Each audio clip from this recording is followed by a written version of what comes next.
त्योहारों से पहले देश में चीनी की बढ़ती कीमतों को लेकर सियासत गर्मा गई है।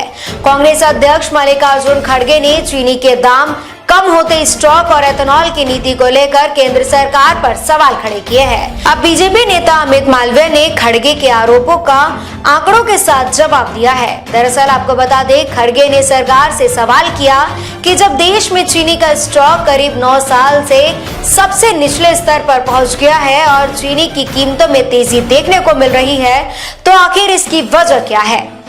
खड़गे ने कहा कि त्योहारों से पहले चीनी की मिठास में मोदी सरकार की नीतियों की कड़वाहट घुल गई है। उन्होंने दावा किया कि 3 महीने में चीनी करीब 40% महंगी हुई है। खड़गे ने सरकार से 3 बड़े सवाल पूछे हैं। पहला सवाल, जब भारत दुनिया के सबसे बड़े चीनी उत्पादकों में है और निर्यातों में शामिल है, तो देश में चीनी का स्टॉक 9 साल के निचले स्तर पर क्यों पहुंच गया। दूसरा सवाल, जब देश में चीनी की कमी बताई जा रही है, तो 10 लाख टन चीनी आयात करने की जरूरत क्यों पड़ी। और तीसरा सवाल, अगर चीनी की कमी है तो गन्ने और अनाज को एथेनॉल बनाने में इस्तेमाल करने की नीति समीक्षा को क्यों की दी जा रही है। यानी कांग्रेस ने चीनी की बढ़ती कीमतों को सीधे सरकार की एथेनॉल नीति से जोड़ दिया है। लेकिन आपको बता दें, बीजेपी ने इन आरोपों को पूरी तरीके से खारिज कर दिया है। बीजेपी नेता अमित मालवीय ने सोशल मीडिया प्लेटफॉर्म एक्स पर पोस्ट करते हुए कहा कि चीनी की कीमत, स्टॉक और आयात को E20 से जोड़ना सुविधाजनक राजनीतिक है, लेकिन आंकड़े इसकी पुष्टि नहीं करते हैं। अमित मालवीय ने दावा किया कि मौजूदा असली वजह चीनी के उत्पादन में भारी गिरावट और स्टॉक में कमी है। उन्होंने बताया कि 2025-26 के शुरुआती उत्पादन का अनुमान साल 2025-26 के शुरुआती उत्पादन का अनुमान करीब 349 टन का था, लेकिन बाद में घटकर लगभग 280 लाख टन रह गया है।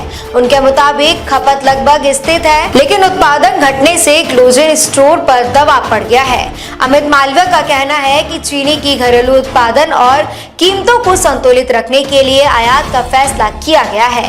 यानी उनके मुताबिक 10 लाख टन चीनी का आयात E20 की वजह से नहीं, बल्कि शुगर बैलेंस को ध्यान में रखकर किया गया है। अमित मालवीय ने कांग्रेस के E20 वाले सवाल का जवाब देते हुए एक और आंकड़ा सामने रखा है। उन्होंने कहा कि भारत E20 से पहले भी चीनी का आयात करता रहा है। उन्होंने UPA 2 के दौरान 2009 और 10 से 2013 और 14 के बीच करीब 75.25 लाख टन की आयात का दावा किया। अकेले 2009 और 10 में 41.8 लाख टन आयात हुआ है। बीजेपी नेता ने ये भी कह दिया कि हर चीनी आयात का इस्तेमाल घरेलू खपत के लिए ही नहीं होता है। कच्ची चीनी का कुछ हिस्सा प्रोसेसिंग और री एक्सपोर्ट के लिए भी इस्तेमाल किया जाता है। अब इस पूरे विवाद में सबसे बड़ा सवाल यही है कि चीनी कीमतों में बड़ी असली वजह क्या है। कांग्रेस का कहना है कि सरकार की एथेनॉल नीति की वजह से गन्ना और अनाज E20 के लिए इस्तेमाल हो रहे हैं और इसका असर चीनी की उत्पादन पर पड़ रहा है। वहीं बीजेपी का कहना है कि कीमतों में तेजी का मुख्य कारण उत्पादन और गिरावट और घटता हुआ स्टॉक है और इसी के साथ E20 से जोड़ना सही नहीं है। यानी एक तरफ कांग्रेस आंकड़ों के जरिए सरकार की नीति पर सवाल उठा रही है, तो दूसरी तरफ बीजेपी भी आंकड़ों का हवाला देकर कांग्रेस के आरोपों को खारिज कर रही है।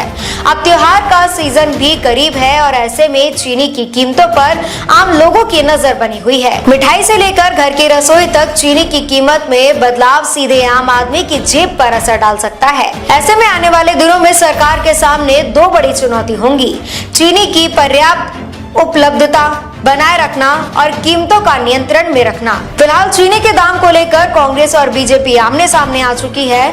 सवाल बड़ा है और सियासी बहस भी तेज होती जा रही है। अब देखना होगा कि सरकार चीनी की कीमतों और स्टॉक को लेकर आगे क्या कदम उठाती है और क्या E20 नीति में किसी बदलाव की मांग पर कोई फैसला होता है या नहीं। देश विदेश की तमाम बड़ी खबरों के लिए देखते रहें किनी टाइम्स। वीडियो को लाइक करें, चैनल को सब्सक्राइब करना ना भूलें।